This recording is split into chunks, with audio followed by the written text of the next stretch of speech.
Hola, ¿qué tal? Et bienvenue sur la chaîne des personnes qui souhaitent avoir un style de vie beaucoup plus sain. Et dans cette vidéo, j'aimerais te parler de comment faire pour réduire le cholestérol.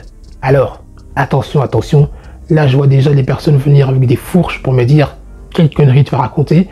T'inquiète pas, je sais parfaitement que le cholestérol, c'est pas forcément mauvais pour la santé. En fait, il existe deux types de cholestérol.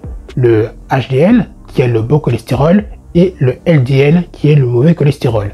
À partir du moment où les deux sont équilibrés, il n'y a pas de souci, mais le problème, c'est quand le mauvais cholestérol prend le dessus, et quand ça arrive, c'est problématique, parce qu'en fait, ça peut boucher tes artères, ça peut contribuer à ce que tu sois en moins bonne santé, ça peut contribuer à ce que ton cœur soit en moins bonne santé, etc. Les artères, quand elles se remplissent de gras comme ça, et malheureusement, ça part plus, et ça, c'est pas cool.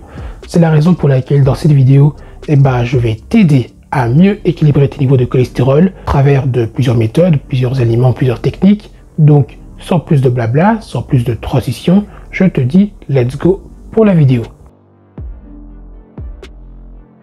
La première astuce, c'est de consommer des fibres solubles. Pourquoi? Parce qu'en fait, leur particularité, c'est qu'ils permettent de justement réduire le taux de mauvais cholestérol.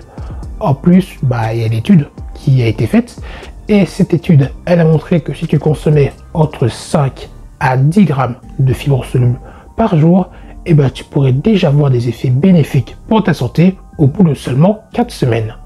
En plus, l'autre avantage des fibres alimentaires, c'est qu'ils permettent également d'améliorer la sensation de satiété. C'est dû au fait que quand tu consommes des fibres alimentaires, ils vont ralentir la vidange de ton estomac.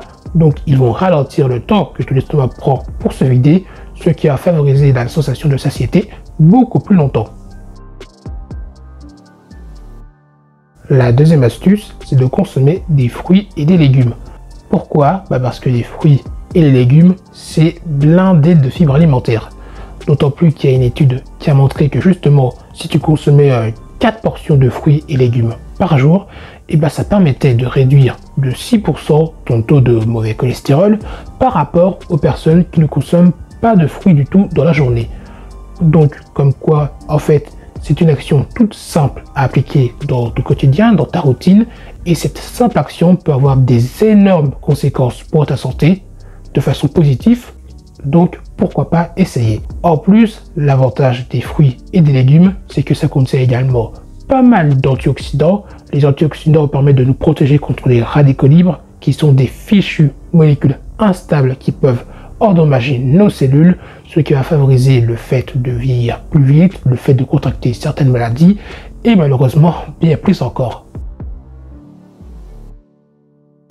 La troisième astuce pour réduire le mauvais cholestérol, du coup, c'est de consommer des épices. Alors, on privilégie la consommation de l'ail, du curcuma et du gingembre. Pourquoi? En fait, on a fait une étude qui a justement montré que si tu consommais une seule gousse d'ail par jour, ça pourrait t'aider au bout de 3 mois à réduire ton taux de mauvais cholestérol de quasiment 9%. Franchement, 9%, c'est pas négligeable. En plus, toutes ces épices contiennent également pas mal de composés aux propriétés antioxydatives. Par exemple, l'ail, ça contient de l'allicine, le curcuma, ça contient de la curcumine, et le gingembre, ça contient du gingérol. Et tous ces composés que je t'ai présentés contribuent également à combattre le stress oxydatif. Si ça, c'est pas de la balle. La quatrième astuce, c'est de consommer des bonnes graisses.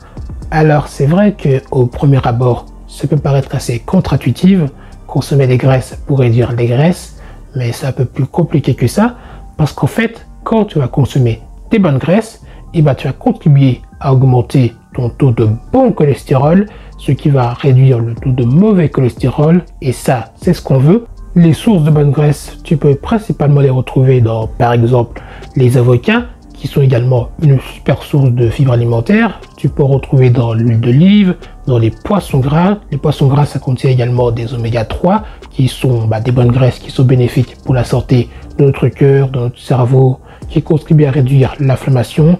Tu peux en retrouver dans les noix, et j'en passe. La cinquième astuce, c'est de consommer du thé vert.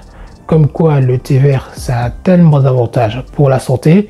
Dans cette vidéo, on constatera qu'il contribue également à réduire le mauvais cholestérol, d'autant plus qu'on a fait une étude qui a montré que si tu consommais régulièrement du thé vert, et bien au bout de seulement 2 semaines, tu pourrais constater une réduction de ton taux de cholestérol général et également du mauvais cholestérol. En plus, le thé vert c'est également blindé d'antioxydants comme par exemple la catéchine et l'épigalocatéchine. En plus, l'épigalocatéchine, ça contribue également à la bonne santé de notre cerveau. Le thé vert, c'est ouf quand même. La 6e astuce, c'est d'adopter le régime méditerranéen. Alors, si tu sais pas forcément ce que c'est, en fait, c'est juste une façon de s'alimenter qui se base sur ce que mangeaient les personnes qui vivaient dans la Méditerranée il y a une 50aine d'années. Pourquoi?